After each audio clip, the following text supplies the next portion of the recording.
O que eu fazia no trabalho não estava dando certo. Em 2003, minha esposa e eu tivemos nosso primeiro filho. Quando voltei ao escritório, queria que meu tempo no trabalho fosse tão relevante quanto meu tempo em família. Fiz uma análise minuciosa de meus hábitos e vi que não estava dedicando meus esforços à parte mais importante do trabalho. Assim, comecei a otimizar. Procurei livros sobre produtividade. Criei planilhas para conferir se me sentia mais eficiente fazendo exercícios de manhã ou na hora do almoço, se bebendo café ou chá. Durante um mês, experimentei 5 tipos de listas de tarefas.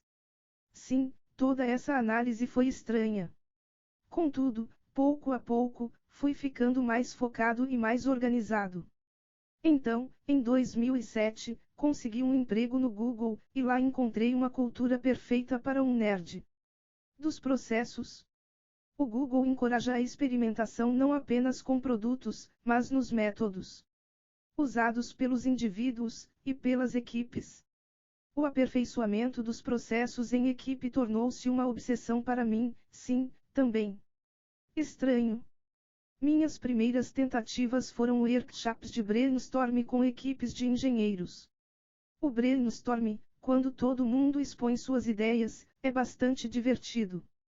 Após algumas horas juntos, tínhamos uma grande pilha de notas autoadesivas e todos estavam muito animados. Um dia, porém, no meio de um brainstorm, um engenheiro interrompeu o processo. Como você sabe que o brainstorm funciona? Perguntou ele. Eu não sabia bem o que responder.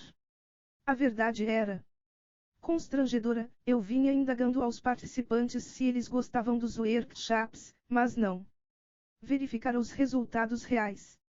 Avaliei, então, o saldo dos workshops que conduzi e identifiquei um problema: as ideias que vinham a ser desenvolvidas e se tornavam bem-sucedidas não saíam dos brainstorms barulhentos. As melhores vinham de outro lugar. Mas de onde? Quando estavam sozinhas, as pessoas continuavam tendo ideias da mesma forma de sempre. Sentadas às suas mesas, esperando pelo café em uma lanchonete ou tomando banho. Essas ideias, geradas individualmente, eram melhores. Quando a euforia dos workshops acabava, os planos elaborados a partir do brainstorm não eram competitivos o suficiente. Talvez não houvesse tempo suficiente durante as sessões para um pensamento mais profundo. Isso provavelmente acontecia porque o brainstorm terminava com desenhos em papéis em vez de algo mais realista. Quanto mais eu pensava sobre isso, mais falhas identificava em minha abordagem. Comparei os brainstorms à minha própria rotina no Google. Eu fazia o meu melhor trabalho quando tinha um grande desafio e dispunha de pouco tempo.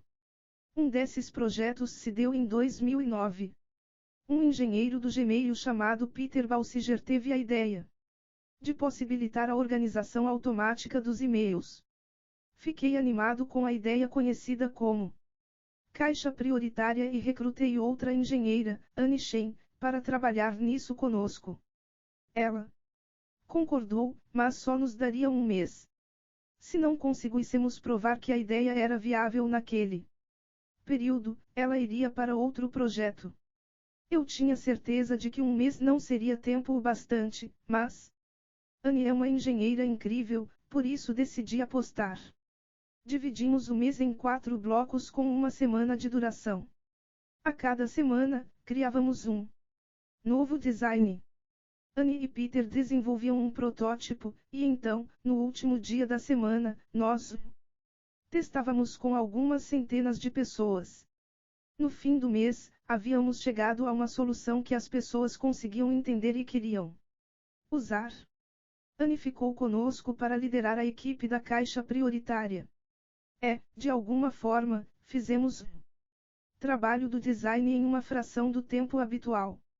Meses depois, visitei Serge Lachapelle e Michael Drugge, 2 Googles que trabalham em Estocolmo. Queríamos testar uma ideia para um software de videoconferências que pudesse ser executado em um navegador de web. Eu ficaria poucos dias na cidade, por isso trabalhamos o mais rápido possível. No fim da visita, tínhamos um protótipo em funcionamento. Nós o mandamos por e-mail para nossos colegas e começamos a usá-lo em reuniões. Após alguns meses, a empresa inteira estava usando. Mais tarde, uma versão refinada e aperfeiçoada desse aplicativo foi lançada como Google Hangouts. Nos dois casos, percebi que havia trabalhado com muito mais eficiência do que em minha rotina diária normal ou em qualquer workshop de brainstorming. Qual era a diferença? Em primeiro lugar, houve tempo para desenvolver as ideias de maneira independente, ao contrário do que acontece em meio à gritaria e aos argumentos de um brainstorming. Mas não houve tempo demais. Os prazos apertados me forçaram a manter o foco.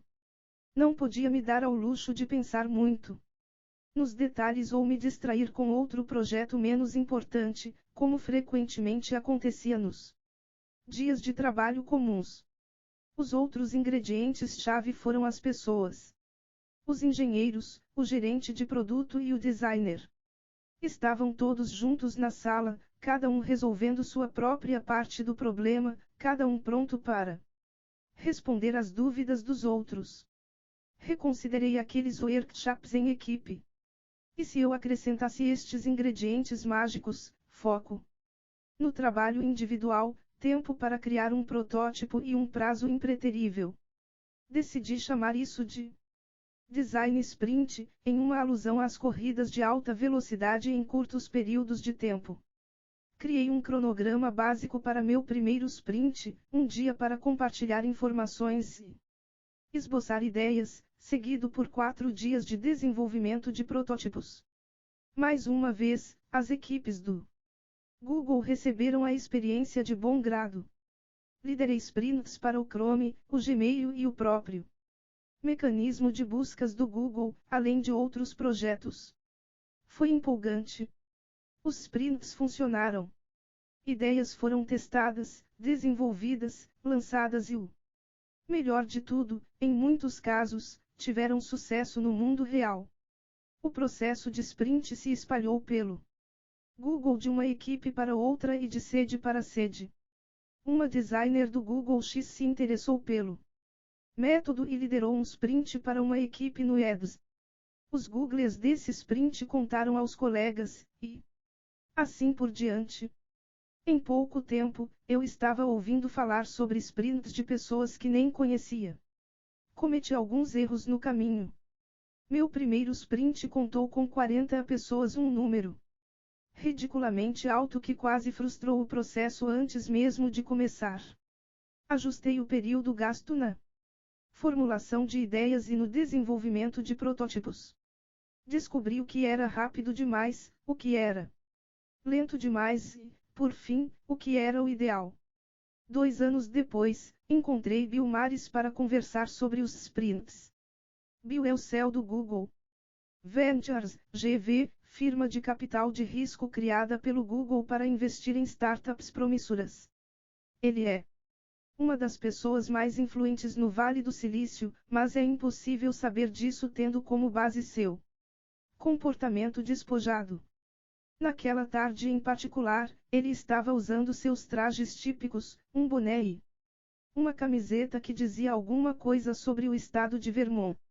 Bill estava interessado em conduzir sprints com as startups no portfólio do GV. Em geral, essas empresas têm apenas uma chance de criar um produto de sucesso antes de ficarem sem dinheiro.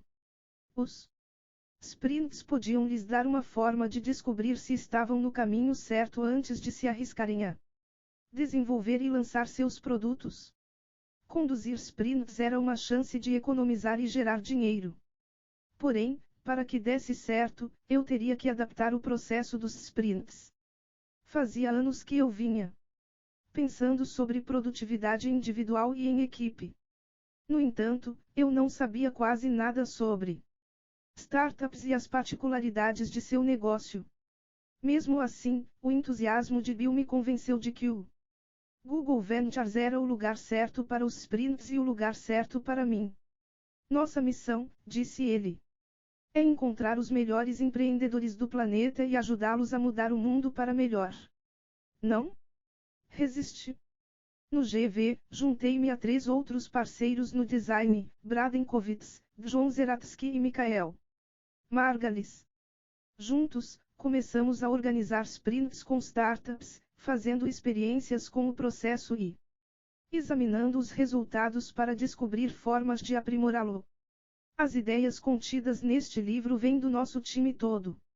Bradenkovitz acrescentou ao processo do sprint o design baseado em cenários, uma abordagem pouco convencional que se concentra na experiência do usuário como um todo, e não em componentes ou tecnologias individuais. John Zeratsky nos ajudou a começar pelo fim, de modo que cada sprint respondesse às questões mais importantes referentes ao negócio. Braden e John tinham a experiência que me faltava com as startups e os negócios. E remodelaram o processo para garantir um foco melhor e decisões mais inteligentes a cada sprint. Michael Margalis nos encorajou a concluir cada sprint com um teste concreto. Ele pegou a pesquisa de satisfação do cliente, que pode levar semanas para ser planejada e executada, e encontrou uma maneira de obter resultados claros em apenas um dia. Foi revelador. Não precisávamos adivinhar se nossas soluções eram boas. Tínhamos respostas no fim de cada sprint. E há também Daniel Burka, um empreendedor que fundou 2 startups, vendeu uma para o Google e se juntou ao GV. Quando lhe descrevi o processo de sprint pela primeira vez, ele o encarou com ceticismo. Como diria mais tarde, parecia um monte de abobrinha administrativa. Porém, concordou em fazer uma experiência. Naquele primeiro sprint, deixamos toda a conversa fiada de lado. E fizemos algo ambicioso em apenas uma semana. Fui fisgado. Depois que o convencemos, a experiência em primeira mão de Daniel como fundador e sua completa intolerância a qualquer papo furado nos ajudaram a aperfeiçoar o processo. Desde o primeiro sprint no GV, em 2012, fizemos ajustes e testes. A princípio, achávamos que desenvolver protótipos e pesquisas com rapidez só daria certo com produtos de massa. Será que poderíamos trabalhar em um ritmo tão acelerado se os clientes fossem especialistas em áreas como medicina ou finanças? Para nossa surpresa, o processo de 5 dias se sustentou. Estava funcionando para todos os tipos de clientes, de investidores a fazendeiros, de oncologistas a pequenos empresários. Funcionava para sites, aplicativos de iPhone, relatórios médicos impressos e hardwares de alta tecnologia. E não servia apenas para o desenvolvimento de produtos. Usamos os sprints na priorização, na estratégia de marketing e até para dar nomes a empresas. O processo sempre une as equipes e dá vida às ideias. Nos últimos anos, nosso time teve uma oportunidade sem precedentes de testar e validar ideias sobre processos de trabalho. Conduzimos mais de 100 sprints com as startups que compõem o portfólio do GV.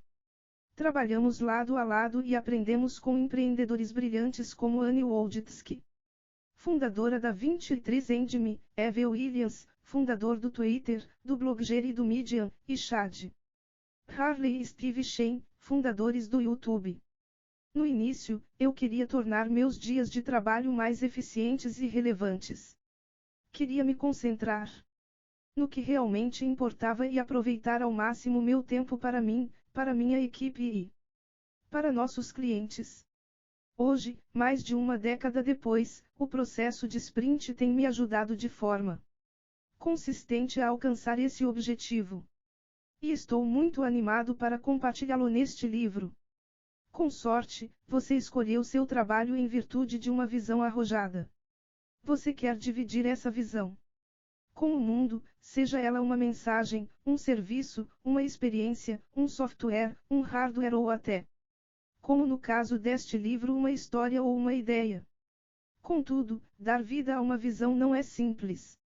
É muito fácil ficar preso no caos, e-mails intermináveis, prazos estourados, reuniões que consomem um dia inteiro e projetos de longo prazo baseados em premissas questionáveis. Não precisa ser assim.